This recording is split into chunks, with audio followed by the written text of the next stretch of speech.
Hello everyone and welcome to week 10. Our topic is youth culture. Today's presentation is brought to you by Kaitlyn, Jennifer, and Carrie. The agenda for our presentation will be as follows.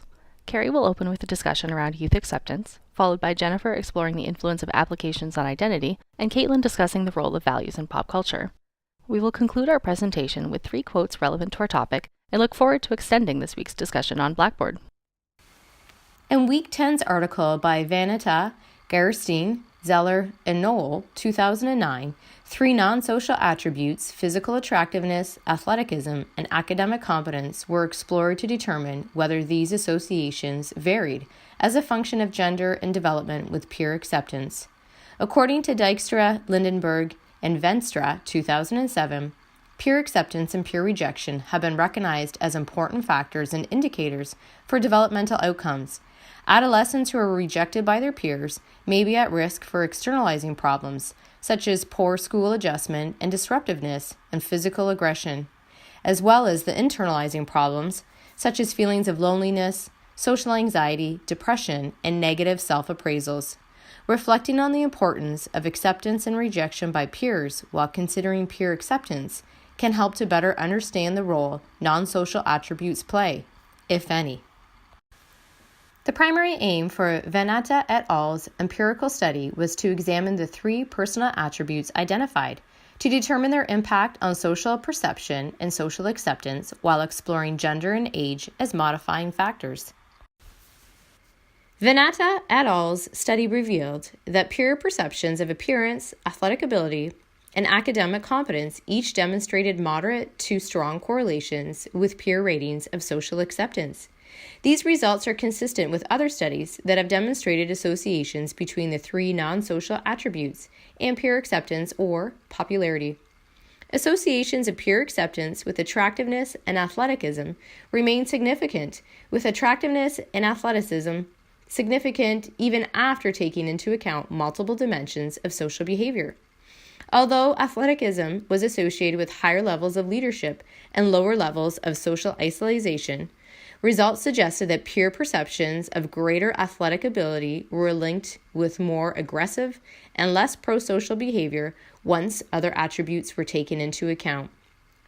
Peer perceptions of whether or not classmates were good-looking were the strongest overall predictor of social outcomes. Interestingly, the association of attractiveness with more pro-social and less disruptive behavior declined after elementary school, particularly for girls. Vanata et al. Suggest that there is a need to broaden theories of social development to consider the effects of these attributes on peer relationships. Vanata et al. Claim further research needs to investigate whether features of the classroom context moderate the associations of personal attributes with peer acceptance and social behavior, including the values or priorities held by individuals adopted within particular classroom settings or evidenced in presiding culture. According to Hughes and Kwok, 2006, early supportive relationships with teachers elicit greater engagement in learning and improved peer relatedness, both which have shown to forecast positive academic and social trajectories. A positive teacher-student relationship is a developmental asset for children from preschool to high school. Students whose relationships with teachers are characterized by greater closeness and less conflict exhibit lower levels of aggression and other conduct problems, are better accepted by peers, and achievement at higher levels. Consequently, the quality of teacher-student relationships in early grades has implications for a child's future academic, social, and behavioral outcomes. According to Sullivan, 1953, peer relationships are an important index of a child's current social competence and psychological adjustment. Establishment of relationships with peers constitutes a major developmental task of pre-adolescence and adolescence. Although social information processing and behavior are undoubtedly associated with peer acceptance, youth may also gain acceptance from others because they possess personal attributes or competencies that are valued by peers or society in general. Next to follow is Jennifer. Gardner and Davis's chapter, Personal Identity in the Age of the App, explores how youth's identities are shaped and expressed in modern society. Specifically, they ask, how are these new tools and contexts for self-expression influencing the way young people approach the task of identity development? And do apps open up or constrain identity expression? Recall that Erik Erikson proposed a theory of psychosocial development which outlined the 8 stages a person would pass through from infancy to adulthood. Within each stage, a person would face some psychosocial crisis, the result of which would positively or negatively impact their personality development. Particularly relevant to our subject this week is the adolescent stage of identity versus role confusion. During this stage, adolescents navigate their personal values, beliefs, and goals in order to develop a sense of self and personal identity. This struggle for a sense of self is compounded by the bodily and hormonal changes that occur during adolescence, and can be further complicated by the various intersectional identities an adolescent may inhabit on the basis of race, gender, ethnicity, ability, and so on. As Gardner and Davis mentioned, the variety of apps and social networking sites available today provide a number of ways in which youth can express, explore, and experiment with their identities. The affordances and capabilities of the different social media apps allow for different aspects of one's identity to be presented. For example, Instagram and Snapchat are primarily image-based, allowing some degree of customization through filters and paint-like widgets. They also allow users to craft a story of their day for their followers. While Twitter allows users to add images to their posts, it's primarily based around short bursts of text. Users can also include hashtags in their messages to link their posts with others using the same hashtags.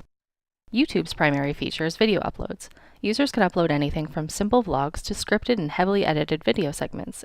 Facebook is much more comprehensive, allowing for regular status updates, sharing external links, video and image uploads, joining groups of like-minded individuals, and a comprehensive bio allowing you to include as little or as much information about yourself as you choose. And apps like role-playing games or avatar-based chats can provide the most flexibility in terms of identity presentation. Users can create custom characters and act as they would, or create a character true to their offline selves. Although online spaces used to provide more freedom for identity experimentation, our social networking experience has become more closely related to our offline selves.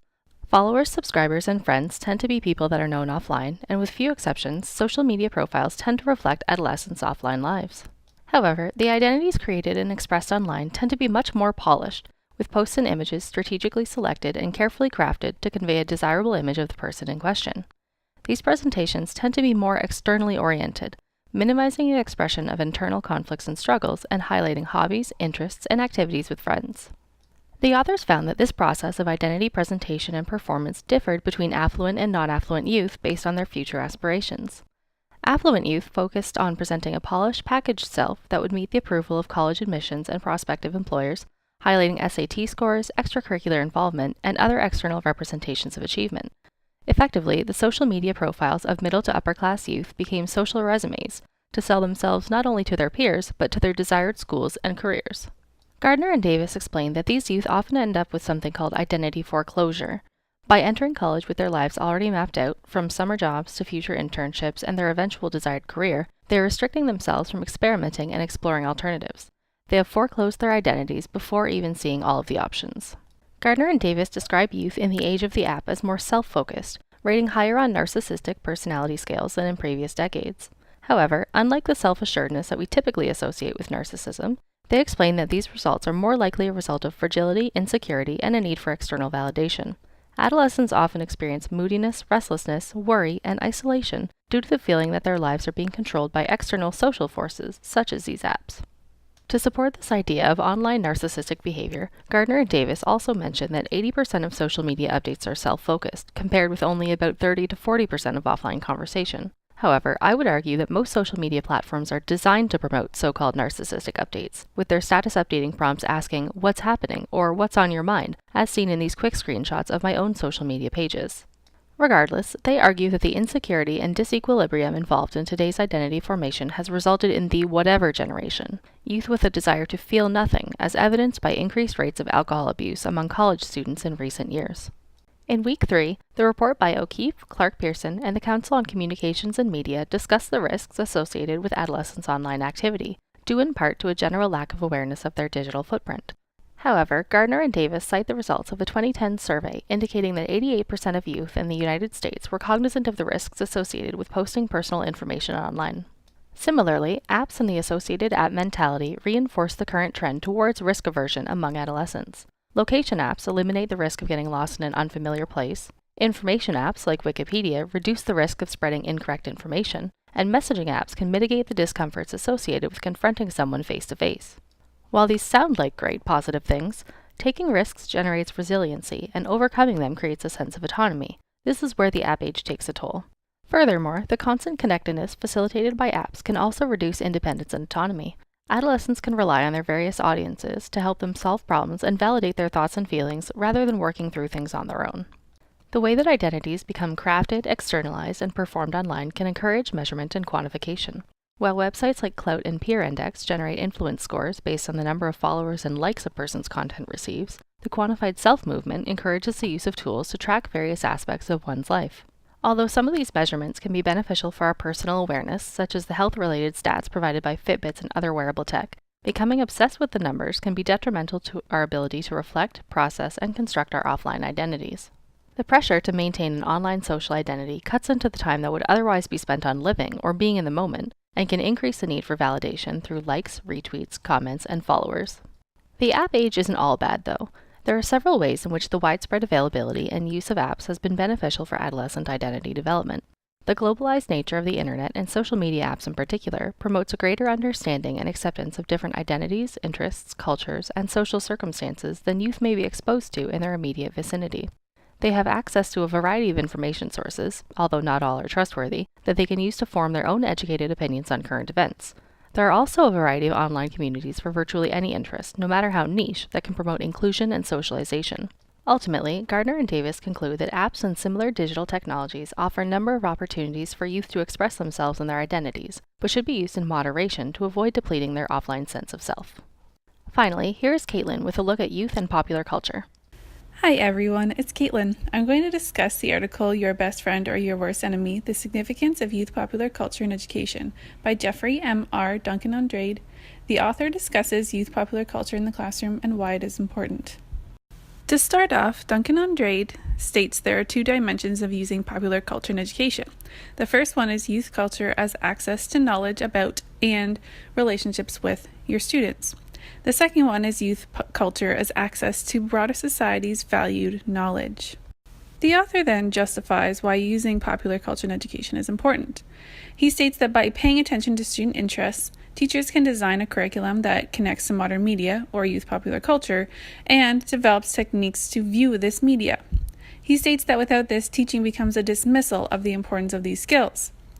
You might ask why this is important. Well, he mentions developing critical thinking skills, and narrowing down, it can be viewed as media literacy, analyzing all forms of media, print, musical, and video and digital formats.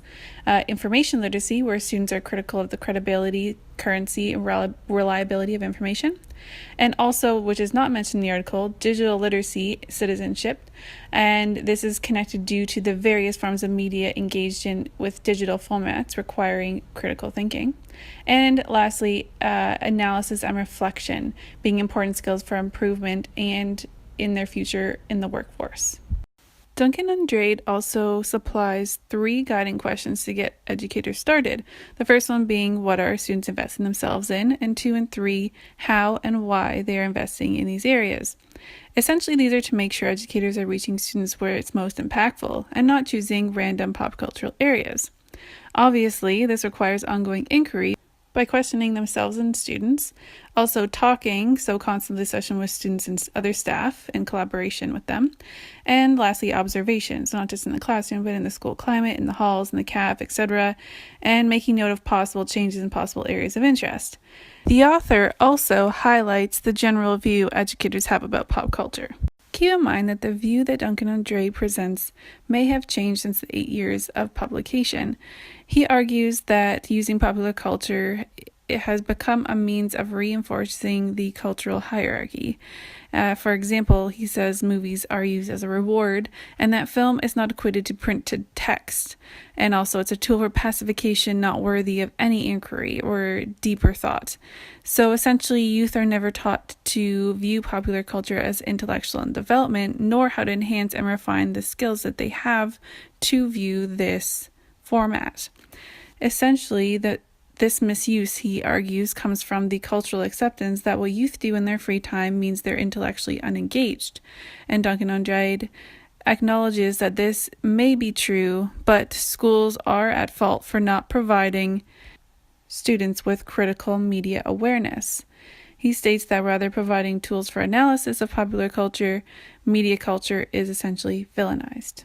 He moves on to present the dichotomy between school knowledge and youth cultural knowledge. He states that this war is not worth it because it wrongly assumes the following pieces.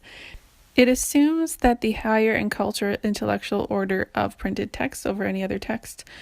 It also assumes that educators cannot teach higher order thinking skills using a combination of media and printed text. It also states that pedagogy and curriculum emphasizing youth culture will ensure children never learn to love reading and are therefore denied important literary skills. And number 4, education is essentially not supposed to be fun for youth, but a rite of passage for adulthood. And lastly, that pop cultural texts are more engaging for youth because they're simplistic. And he aims to dispel these myths.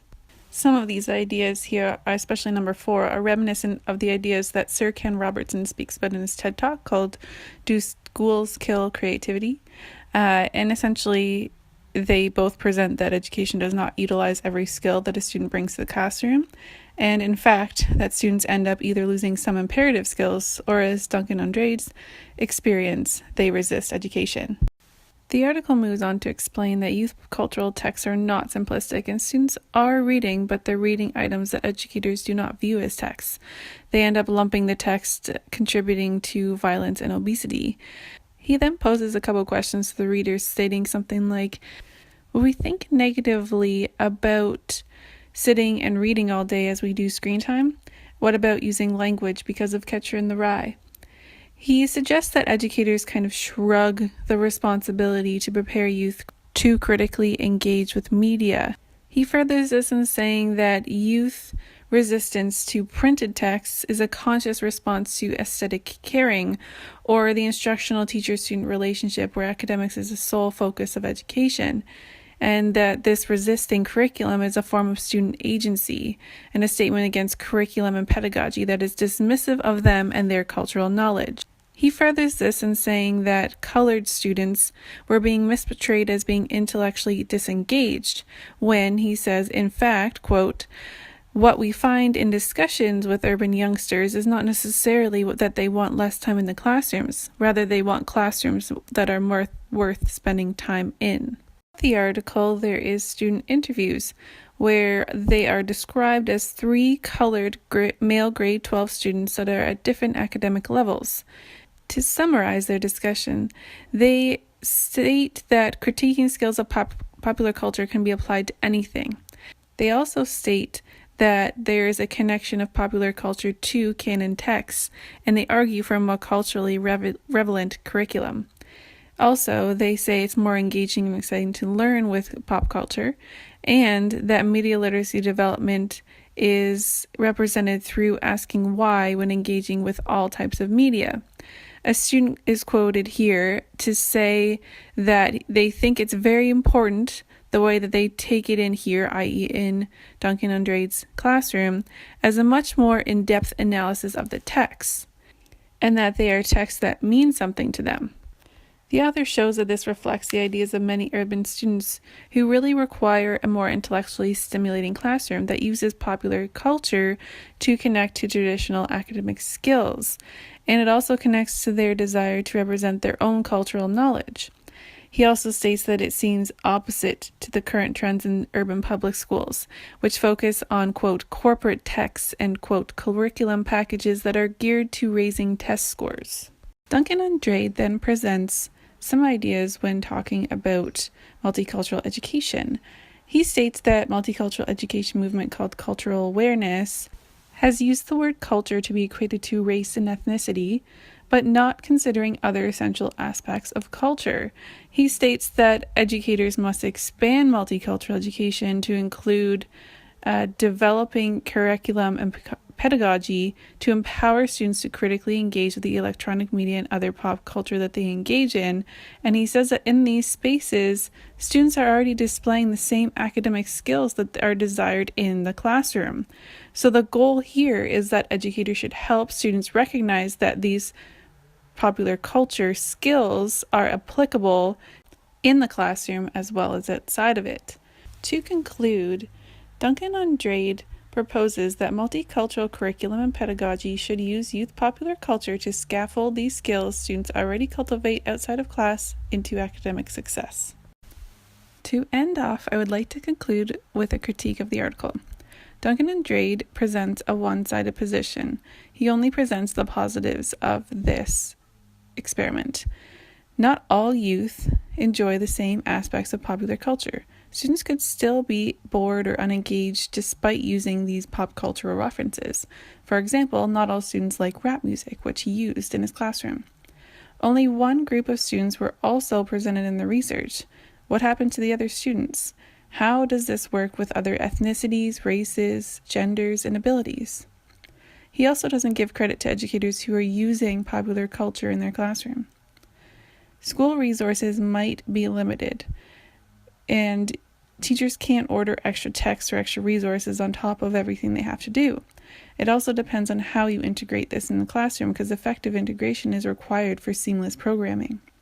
Overall, Duncan Andrade's article makes sense.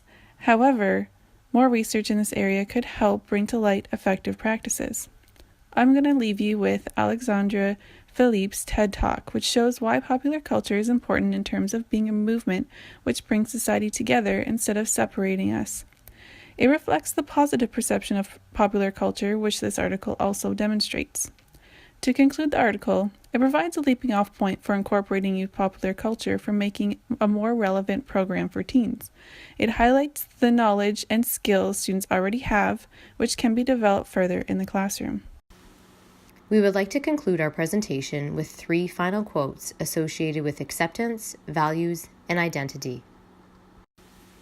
We want to thank you for viewing our presentation. The following 2 slides are our references, and stay tuned for our questions that will be posted on Blackboard. We look forward to sharing this discussion for the next week. Thank you.